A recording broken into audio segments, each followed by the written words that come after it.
निष्ठा, धृति, सत्यम means dedication, स्टीडफास्टनेस and truth. 1922 में दिल्ली में सिचुएटेड ये यूनिवर्सिटी, जिसमें लगभग 80 अंडर ग्रेजुएट प्रोग्राम्स चलते हैं, लगभग 72 से 75 हजार सीट्स हैं, और साथ ही साथ ये यूनिवर्सिटी 3 बड़े कैंपसेस मतलब कि north, south and off campus में डिवाइडेड है। इन सबको मिला लें तो इस यूनिवर्सिटी में BA, BA LLB, B Voc, B Com, साथ ही साथ बीएससी, बीटेक जैसे अनेक जो है कोर्सेज चलते हैं। कुछ कोर्सेज सीयूईटी के थ्रू एडमिशन लेते हैं, वहीं बीएलएलबी जैसे कोर्सेज जो हैं क्लैट के थ्रू एडमिशंस यहां पाए जाते हैं, या फिर एलएलबी में अगर एडमिशन लेना चाहते हैं तो सीयूईटी पीजी के थ्रू एडमिशन लिया जाता है। अगर आप सीयूईटी यूजी 2027 के थ्रू दिल्ली यूनिवर्सिटी से BA honours, BA programme, BSc honours, BSc programme, BCom honours या फिर बीकॉम प्रोग्राम और भी अनेक जो कोर्सेज है परस्यू करना चाहते हैं तो ये वीडियो आपके लिए है, क्योंकि इस वीडियो में कंप्लीटली सबसे कंफ्यूज जो चीज रहती है दिल्ली यूनिवर्सिटी की वो है सब्जेक्ट मैपिंग, उसके अलग अलग जो एलिजिबिलिटी क्राइटेरिया, 12th बोर्ड्स के सब्जेक्ट कैसे इंपॉर्टेंस रखते हैं इस यूनिवर्सिटी के एंट्रेंस एलिजिबिलिटी में, वो साथ ही साथ इसके कंप्लीट सिलेबस और बाकी बहुत सारी चीजों पे हम लोग A to Z इंफॉर्मेशन के साथ बात करने वाले हैं। तो ये वीडियो अगर आप किसी भी कोर्स के लिए दिल्ली यूनिवर्सिटी को टारगेट कर रहे हैं तो बहुत ही ज्यादा इंपॉर्टेंट होने वाला है। तो एक साथ पेन पेपर लेकर के बैठ जाइए, और साथ ही साथ इस वीडियो को अगर आप हड़बड़ी में हैं तो 2x की स्पीड से करके देखने लगे, लेकिन बार बार 2-3 बार जरूर देखिएगा, क्योंकि ये एक साल के पूरे आपके प्रिपरेशन की रोड मैप बताएगा। नमस्कार, स्वागत है आपका हमारे इस ऑनलाइन लर्निंग प्लेटफॉर्म बेसिक शिक्षा पे। मैं अमित तिवारी आप सभी का ह्यूमैनिटीज डोमेन मेंटर एक बार फिर से हमारे इस चैनल बेसिक शिक्षा पे स्वागत करता हूं। मई का महीना बीत चुका है, हम जून में एंटर कर चुके हैं, और अगले साल जैसे ही हम जून में एंटर करेंगे आपकी काउंसलिंग की प्रक्रिया डीयू में स्टार्ट हो जाएगी। अब इस एक सालों में आपको डीयू को प्रिपेयर करना होगा, अपने जो भी कोर्स हैं उसके एलिजिबिलिटी को प्रिपेयर करना होगा, साथ ही साथ बोर्ड्स की तैयारी करनी होगी। अगर आप बोर्ड्स की तैयारी कर रहे हैं तो डीयू की तैयारी ऑब्वियसली आपके लिए इजी हो जाती है। कैसे इजी होगी चलिए बताते हैं इस वीडियो में। सबसे पहले दिल्ली यूनिवर्सिटी को आपको समझना होगा 1922 में एस्टैब्लिश डीयू में लगभग आपके 80 अंडर ग्रेजुएट प्रोग्राम है और 72,000 सीट्स में आपको यहाँ पे पाई जाती है। यहाँ पे ये यूनिवर्सिटी अपने इन्वायरमेंट, अपने प्लेसमेंट, अपने एजुकेशन जो सिस्टम है उसके लिए जाना जाता है, ट्रांसपेरेंसी के लिए जाना जाता है, यहाँ पे जो को करिकुलम एरिया है उसके लिए दिल्ली यूनिवर्सिटी जाना जाता है। वही अगर हम लोग बात करें तो नॉर्थ कैंपस के अगर टॉप कॉलेजेस की बात करें तो किरोली, इमर, Daulat Ram, Hansraj, Hindu, Miranda, Ramjas, saint Stephen's Ram college, Indraprastha और श्री गुरु तेग बहादुर खालसा श्यामलाल कॉलेज जैसे और भी कॉलेजेस आपको मिलेंगे। वहीं साउथ कैंपस में आर्यभट्ट, आत्मरमत, सनातन धर्म कॉलेज, जैसे सेंट मैरी, मैत्री कॉलेज जैसे तमाम यूनिवर्सिटीज मिलेंगी। ये लिस्ट है जो आपको देखने को मिलेगा। साउथ कैंपस की बात करें तो ये सारे कॉलेजेस हैं जो साउथ कैंपस में हैं। तो इस तरह से ये कॉलेज जो है, ये यूनिवर्सिटी जो है 3 कैंपसेस में डिवाइडेड है। अब इस यूनिवर्सिटी में क्या पढ़ना होगा, कैसे पढ़ना होगा, आगे हम इस वीडियो में बात करते हैं। उससे पहले अगर आप दिल्ली यूनिवर्सिटी की तैयारी करना चाहते हैं तो आप साथ ही साथ बोर्ड्स की तैयारी करना चाहते हैं तो आप हमारे नए प्रतिज्ञा बैच से जुड़ जाइए। सबसे खास फीचर क्या है ये बैच की, तो साल भर ये आपको बैच मिलेगा। इस पूरे एक साल में हम जितने भी बैचेस लाएंगे वो आपको फ्री ऑफ कॉस्ट मिलेगा। साथ ही साथ काउंसलिंग के समय हम आपको अपने स्टूडेंट्स को खास करके प्रेफरेंस बना करके देते हैं, जो डीयू के लिए सबसे टफ काम होता है कि किस कॉलेज से कौन सा कोर्स आपको करना चाहिए। आपको लाइव इंटरेक्टिंग क्लास मिलेगा, स्टडी प्लानर मिलेगा, DPP practice set test series मिलेगा, साथ ही साथ मॉक टेस्ट भी मिलेगा। आपको एक मेंटर अलॉट किया जाएगा जहां पे आप 1-to-1 उससे डिस्कशन कर सकते हैं अगर आपका रिजल्ट फॉल आउट कर रहा है तो। इन सभी फीचर्स के साथ और भी फीचर्स हैं, अगर जानना चाहते हैं तो नीचे दिए गए नंबर पे आप कॉल कीजिए और आप हमारे काउंसलर से बात करके इस कोर्स में जुड़ जाइए। जितनी जल्दी हो सके उतनी जल्दी जुड़ जाइए। बात करते हैं आगे इसके फाउंडेशन डीयू एडमिशन के बारे में। तो आपको पता है कि आपकी एग्जाम कंडक्टिंग बॉडी क्या है, NTA. NTA basically exam conduct कराती है, और डीयू के जिस कोर्स में आपको एडमिशन लेना है डीयू ने अपना एलिजिबिलिटी क्राइटेरिया रिलीज किया हुआ है। तो बेसिकली होता क्या है कि आपको 3 लिस्ट दी जाती है, list A, list B and list C. List A में बेसिकली लैंग्वेज के पेपर होते हैं जहां पे 13 लैंग्वेज आपको मिलते हैं। वहीं पे लिस्ट बी में आपके डोमेन के सब्जेक्ट्स होते हैं। अब ये कौन से डोमेन के सब्जेक्ट होते हैं, वो डोमेन जो आप स्टैंडर्ड 12th में पढ़ रहे हैं जो स्टैंडर्ड 12th में सब्जेक्ट वो हो गया। और यहाँ लैंग्वेज में आपके जो 13 लैंग्वेजेस इंक्लूड करता है एनटीए, वो लैंग्वेजेस कहलाते हैं। वहीं लिस्ट 3 जो होता है आपका, वो आपका आ जाता है जनरल एप्टीट्यूड टेस्ट का। अब ये टोटल जो आपके 32-33 सब्जेक्ट्स हैं, इस 33 सब्जेक्ट्स में से आपको 5 सब्जेक्ट चूज करने रहते हैं और वो 5 सब्जेक्ट आपके सब्जेक्ट कॉम्बिनेशन कहलाते हैं। उस सब्जेक्ट कॉम्बिनेशन से आपको डीयू भी टारगेट करना है, आपको बीएचयू भी टारगेट करना है और भी तमाम सेंट्रल यूनिवर्सिटीज को टारगेट करना है। तो उसके लिए कैसे होता है, सबसे पहले लिस्ट ए में आपके 14 लैंग्वेजेस है, सॉरी 13 नहीं 14 लैंग्वेजेस है, 22 डोमेन आपके आ जाते हैं लिस्ट बी में, जो भी आप स्टैंडर्ड 12th में जिस भी मीडियम से आप पढ़ रहे हैं वो आ जाते हैं। देन आपका एक जनरल एप्टीट्यूड टेस्ट आता है। अब एलिजिबिलिटी क्राइटेरिया से पहले आपको मैं बता दूं कि डीयू की एलिजिबिलिटी क्राइटेरिया बहुत आसान हो जाती है। इसके लिए आप क्या चूज करें, इसके लिए आप एक लैंग्वेज चूज कीजिए जो आप स्टैंडर्ड 12th में पढ़ रहे हैं। अभी आप जो भी लैंग्वेज चूज कर रहे हैं, पढ़ रहे हैं 12th में, इंग्लिश, हिंदी, जो भी पढ़ रहे हैं वो लैंग्वेज एक चूज कीजिए, मराठी, जो भी पढ़ रहे हैं। 3 सब्जेक्ट चूज कीजिए जो आप पढ़ रहे हैं। अभी अगर आप साइंस के स्टूडेंट हैं, इंग्लिश पढ़ रहे हैं, फिजिक्स, केमिस्ट्री, मैथ पढ़ रहे हैं, तो यहां से इंग्लिश चूज कर लीजिए, यहां से पीसीएम चूज कर लीजिए एंड देन आप जो है कोई भी कोर्स, चाहे वो बीएससी हो, बीए हो, उसके लिए आप एलिजिबल हो जाते हैं। ठीक है, अब जैसे ही आप करेंगे, आप टारगेट जो है आपकी डिग्री, उसके लिए आप एलिजिबल हो जाते हैं। ये डीयू का बेस्ट सब्जेक्ट कॉम्बिनेशन आता है। 5 सब्जेक्ट्स में से आपने 4 चूज किया, हो सकता है आप यहाँ पे एक और ऑप्शनल भी चूज कर सकते हैं, लेकिन साथ ही साथ अगर आप जीएटी चूज कर लेंगे तो बाकी यूनिवर्सिटीज के लिए भी आप ऑप्शनल हो जाते हैं। अभी हर एक कोर्स स्पेसिफिक भी मैं आप लोगों से बात करूंगा कि एलिजिबिलिटी क्या होती है। अगर आप बीए ऑनर्स किसी एक लैंग्वेज में करना चाहते हैं दिल्ली यूनिवर्सिटी से, ठीक है, किसी भी एक लैंग्वेज में, तो आपकी 2 एलिजिबिलिटी क्राइटेरिया बनती है।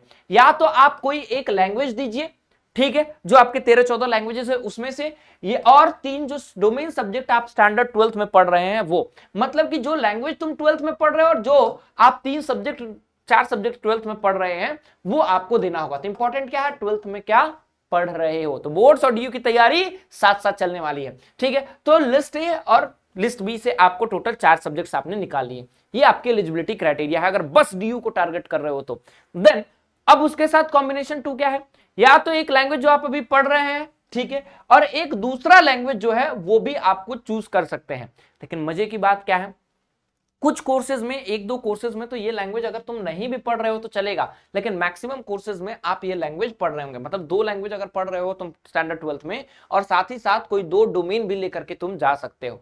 4 सब्जेक्ट्स तुमको एग्जाम देने हैं, या तो एक लैंग्वेज 3 डोमेन ले लो, या फिर 2 लैंग्वेज 2 डोमेन के तुम एग्जामिनेशन दे दो। ठीक है, for language like Bengali, Punjabi, Sanskrit and Urdu, if you didn't study the language in class 12, you can still apply using 1 language and 3 subject combination। कि अगर आपने 12th में बंगाली, पंजाबी, संस्कृत और उर्दू नहीं पढ़ा है, फिर भी आप क्या कर सकते हैं, एक लैंग्वेज 3 डोमेन जो सब्जेक्ट है उसको आप चूज करके एलिजिबल हो सकते हैं। तो अगर आपको बीए ऑनर्स किसी एक लैंग्वेज से करना है बेटा, तो सबसे सेफ क्या रहेगा, एक लैंग्वेज ले लो जो 12 में पढ़ रहे हो और 3 सब्जेक्ट जो 12th में पढ़ रहे हो। ठीक है, ये वाला थोड़ा 2 लैंग्वेज 2 और सब्जेक्ट वाला, डोमेन वाला थोड़ा बच्चों को कंफ्यूजिंग होता है। अगर आप ह्यूमैनिटीज डोमेन, सोशल साइंसेस से करना चाहते हैं, ठीक है, सोशल साइंसेस से करना चाहते हैं, चाहे psychology, political science, history, geography, economics से करना चाह रहे हैं, तो आपके लिए क्या है, एक लैंग्वेज 3 डोमेन ले लो, या फिर 2 लैंग्वेज जो स्टैंडर्ड 12th में पढ़ा है और 2 डोमेन ले लो। ज्यादातर 2 लैंग्वेज बच्चे नहीं पढ़ते हैं, एक लैंग्वेज तो 3 डोमेन पढ़ते हैं, तो आप एक लैंग्वेज और 3 डोमेन आप ले सकते हैं। लेकिन याद रहे जो लैंग्वेज और डोमेन है वो स्टैंडर्ड 12th में पढ़ा हुआ होना चाहिए। ठीक है, इसके अलावा दूसरा कोई ऑप्शन नहीं है। ठीक है, स्पेसिफिक कोर्सेज जैसे इकोनॉमिक्स ऑनर्स अगर तुमको करना है तो इसका सब्जेक्ट कॉम्बिनेशन क्या है, इकोनॉमिक्स ऑनर्स के लिए सब्जेक्ट कॉम्बिनेशन आपका बदल जाता है।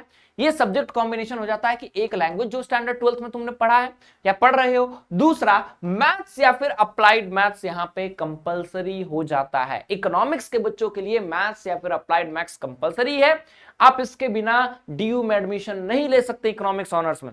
तो एक लैंग्वेज जो स्टैंडर्ड 12th में पढ़ा है या पढ़ रहे हो, दूसरा मैथ्स या फिर अप्लाइड मैथ्स, देन आप कोई 2 सब्जेक्ट जो आप स्टैंडर्ड 12th में पढ़ा है या फिर पढ़ रहे हो वो आप ले सकते हैं। ठीक है, जर्नलिज्म और मास कम्युनिकेशन की बात करें, बीए ऑनर्स अगर इंग्लिश, हिंदी, जर्नलिज्म में करना चाहते हैं, ठीक है, जर्नलिज्म में करना चाहते हैं तो इंग्लिश या फिर हिंदी लैंग्वेज में से कोई एक ले लो, देन 3 सब्जेक्ट ले लो, या फिर इंग्लिश, हिंदी लैंग्वेज में से और एक जनरल एप्टीट्यूड टेस्ट ले लो। तो इसके थ्रू भी आप ले सकते हैं। 5 ईयर का इंटीग्रेटेड करना चाहते हैं तो एक लैंग्वेज ले लो, एक जीटी ले लो और एक मास मीडिया का सब्जेक्ट जो है तुम लेकर के ये भी कर सकते हो। B honours in multimedia mass communication तो एक लैंग्वेज, एक सब्जेक्ट और एक जनरल टेस्ट लेकर के तुम दे सकते हो। बायोलॉजी और लाइफ साइंस ऑनर्स अगर करना चाहते हो, anthropology, biology, science, biomedicals, botany, microbiology, तो फिजिक्स, केमिस्ट्री और बायोलॉजी, बायोटेक, बायोकेमिस्ट्री आपको देना होगा। ये आपको सब्जेक्ट कॉम्बिनेशन लेना होगा, लेकिन साथ ही साथ आपको एक लैंग्वेज भी देना होगा। ये लैंग्वेज के मार्क्स आपके नहीं जुड़ेंगे, आपका कट ऑफ बनेगा 750 मार्क्स में, लेकिन यहां पे आपका जो लैंग्वेज है वो क्वालिफाइंग होता है। मतलब कि साइंस में भी आपको एक लैंग्वेज जो स्टैंडर्ड 12 में पढ़ा है प्लस 3 डोमेन जो आप पढ़ रहे हो वो देना होगा। ठीक है, यहां पे आपका बायोलॉजी के लिए, फिजिक्स के लिए, केमिस्ट्री के लिए नहीं जुड़ता है लैंग्वेज, बस क्वालिफाइंग होता है, आपको पास करना है। लेकिन मैथ, स्टैटिस्टिक्स और कंप्यूटर के ये मार्क्स जुड़ते हैं। Maths honours, computer science honours, statistics honours करोगे तो इसमें लैंग्वेज के मार्क्स जुड़ेंगे। वहीं फिजिक्स ऑनर्स में से किसी भी कॉम्बिनेशन से करोगे, केमिस्ट्री में किसी भी करोगे और बायोलॉजी से किसी में करोगे तो नहीं जुड़ेंगे आपके लैंग्वेज के मार्क्स। इसीलिए यहाँ पे 3 डोमेन और एक आपका लैंग्वेज मस्ट है। ठीक है, तो लैंग्वेज आपको जुड़ना ही जुड़ना है। ठीक, अगर फिजिक्स और मैथ्स कर रहे हो तो फिजिक्स के लिए एक लैंग्वेज, फिजिक्स केमिस्ट्री मैथ ले लो, और एक लैंग्वेज मैंडेटरी है पीसीएम के लिए। ठीक है, ताकि आपका वो क्वालिफाइंग होगा। मैथमेटिक्स और स्टैटिस्टिक्स ऑनर्स के लिए एक लैंग्वेज देखो दिया हुआ है, मैथ्स, अप्लाइड मैथ्स और कोई भी 2 सब्जेक्ट, तो एक लैंग्वेज 3 डोमेन, यहाँ पे एक लैंग्वेज 3 डोमेन। ठीक है, तो ये हर जगह एक लैंग्वेज 3 डोमेन में है। कंप्यूटर साइंस के लिए एक लैंग्वेज, मैथमेटिक्स इंपॉर्टेंट है, और आप कोई भी 2 डोमेन जो स्टैंडर्ड 12th में पढ़ रहे हो वो देना है। ठीक है, इसी तरह इलेक्ट्रॉनिक्स एंड इंस्ट्रूमेंटेशन के लिए फिजिक्स, मैथ्स या फिर केमिस्ट्री और कंप्यूटर साइंस में से आपको देना है। बीटेक में एक लैंग्वेज देना है, मैथमेटिक्स देना है और जनरल एप्टीट्यूड टेस्ट देना होता है। ठीक है, ये आपका बीटेक के लिए, मैथ्स, आईटी एंड इनोवेशन के लिए जो सब कॉम्बिनेशन वहां चलता है वो ये चलता है। बीकॉम ऑनर्स सबसे इंपॉर्टेंट है। बीकॉम ऑनर्स के लिए आपको मैं बता दूं, एसआरसीसी को अगर टारगेट कर रहे हो तो ये कॉम्बिनेशन तुम्हारे लिए होना ही चाहिए। कॉम्बिनेशन क्या है? एक लैंग्वेज जो 12th में पढ़ रहे हो, दूसरा मैथ्स या फिर अप्लाइड मैथ्स, तीसरा आप कोई भी 2 सब्जेक्ट ले सकते हो जो स्टैंडर्ड 12th में पढ़ रहे हो। दूसरा कॉम्बिनेशन क्या है? एक तो लैंग्वेज लेना है, दूसरा अकाउंटेंसी जो स्टैंडर्ड 12th में आप पढ़ रहे हैं, या फिर 2 और सब्जेक्ट जो स्टैंडर्ड 12th में आप पढ़ रहे हैं। तो मैं बार बार कह रहा हूं, स्टैंडर्ड 12th में जो आप पढ़ रहे हैं या फिर पढ़े हैं वो सब्जेक्ट्स। तो बीकॉम या फिर बीकॉम ऑनर्स के लिए आपको मैथ्स और अकाउंटेंसी कंपलसरी होता है, या तो अकाउंटेंसी लीजिए या फिर मैथ्स लीजिए। अब आपने मान लीजिए कॉमर्स में बीएसटी पढ़ा है, इकोनॉमिक्स पढ़ा है, ठीक है, तो आप बीएसटी और इकोनॉमिक्स इधर जोड़ लिए, अकाउंटेंसी जोड़ लिया और एक लैंग्वेज अपनी इंग्लिश जोड़ लिया, तो आपका बीकॉम ऑनर्स हो गया। प्रोग्राम के लिए एक लैंग्वेज 3 डोमेन, या फिर एक लैंग्वेज एक कोई भी डोमेन और एक जनरल एप्टीट्यूड टेस्ट आपको देना पड़ता है। ठीक है, मैनेजमेंट डिग्री के लिए एक लैंग्वेज 3 डोमेन, एक लैंग्वेज होगा, मैथ्स, अप्लाइड मैथ्स या फिर जनरल एप्टीट्यूड टेस्ट, ये 3 कॉम्बिनेशंस के साथ आप जा सकते हैं। ठीक है, बी वॉक के लिए आप एक लैंग्वेज 3 डोमेन के साथ जा सकते हैं, या फिर एक लैंग्वेज, ठीक है, एक कोई डोमेन या फिर एक जनरल एप्टीट्यूड टेस्ट के लिए आप जा सकते हैं। वहीं बीए प्रोग्राम के लिए भी आप एक लैंग्वेज 3 डोमेन या फिर दो लैंग्वेज, एक लैंग्वेज 3 डोमेन या फिर एक लैंग्वेज एक डोमेन और एक जीटी के साथ आप बीए प्रोग्राम के लिए एलिजिबिलिटी ले सकते हैं। ठीक है, आर्ट्स और एथलेटिक्स वाले में मैं बताऊं, अगर आप कोटा, स्पोर्ट्स कोटा वगैरह लगा रहे हैं, बी वॉक में लगा रहे हैं, ईसीए एक्स्ट्रा करिकुलम एक्टिविटी में लगा रहे हैं, डिबेट वगैरह, तो 50% आपका स्पोर्ट्स वाले में 50% सीयूटी का वेटेज रहता है, 50% आपने क्या परफॉर्मेंस दिया है म्यूजिक वगैरह में, वो इंक्लूड होता है। ठीक है, वहीं आपके रिक्वायरमेंट्स की बात करें तो math, BA economics, BSc math, statistics, computer science में इंपॉर्टेंट है। बीकॉम ऑनर्स के लिए अगर अकाउंटेंसी नहीं है तो मैथ्स जरूरी है, बीएमएस के लिए, बीटेक के लिए, बीवॉक के लिए, सॉफ्टवेयर डेवलपमेंट के लिए आपके मैथ्स जरूरी है। जनरल टेस्ट बीए प्रोग्राम में भी आप रख सकते हैं।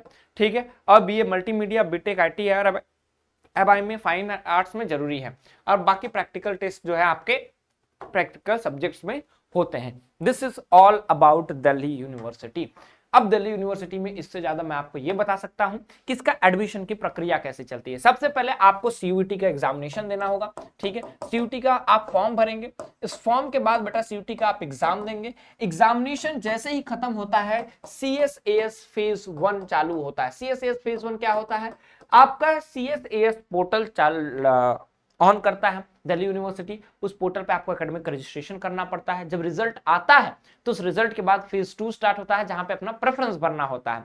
इस प्रेफरेंस के बाद फेज 3 स्टार्ट होता है, जहां पे आपके नंबर के हिसाब से आपको कोर्स और कॉलेज अलॉट किए जाते हैं। अगर आपको अलग से एडमिशन प्रोसेस जानना है तो आप कंप्लीटली मुझे कमेंट सेक्शन में बताइए, मैं उस पर एक अलग वीडियो लेकर के जरूर आऊंगा।